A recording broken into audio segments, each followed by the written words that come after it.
Railroad Ghost. It was a spooky sort of night. As the British Express train raced through the chilly darkness, fog began to close in around it. It was just the sort of night one would expect to meet a ghost. And that's exactly what happened. Now, running a train isn't easy anytime, but on this particular evening, it was really hard work. Fog pressed in on the speeding train from all sides, like thick folds of heavy black velvet.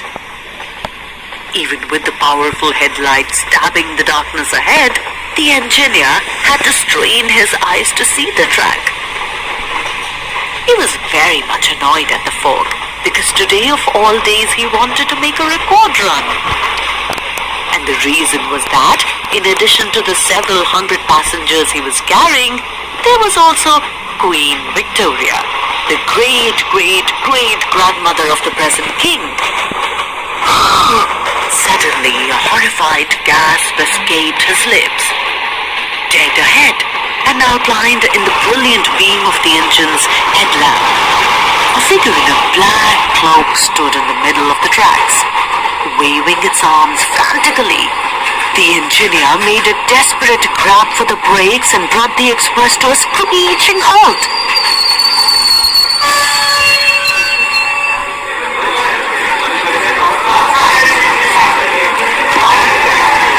After quieting the excited and frightened passengers, the train men got out to investigate.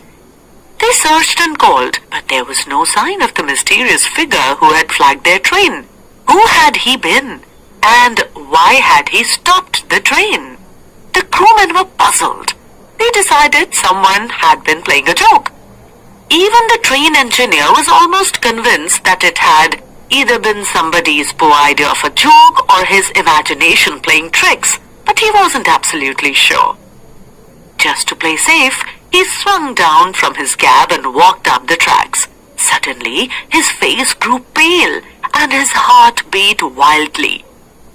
There, a scant 200 yards ahead of the stopped train, he found a washed-out bridge. The whole thing had toppled into a swollen stream. If it had not been for the mysterious flag man, the train would have plunged into the stream, probably killing many passengers and crew. While the bridge and tracks were being repaired, the train crew made another search, but they could not find the slightest trace of the strange figure who had saved the train. And not until the train reached London safely was the mystery solved. Lying at the base of the locomotive headlamp, the engineer found a huge dead moth. Now most people would have brushed the insect off and thought no more about it. But not this fellow. He held the insect in his hand and frowned down at it thoughtfully.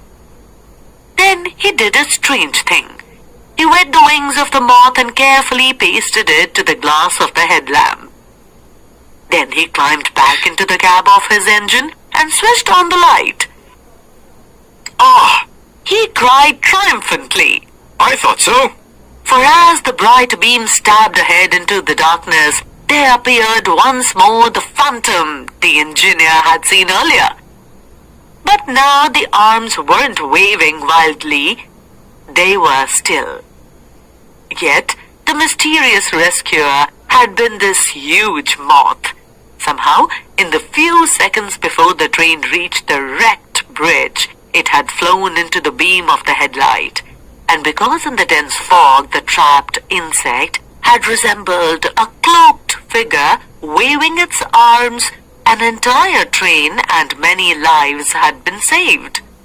Later, when Queen Victoria was told of the strange incident, she smiled and shook her head. "It was no accident. Of that I'm sure. It was God's will." So if you are ever in London, go to the Museum of Natural History and ask to see the Victoria moth. You will be shown a huge moth which is enclosed in a glass case.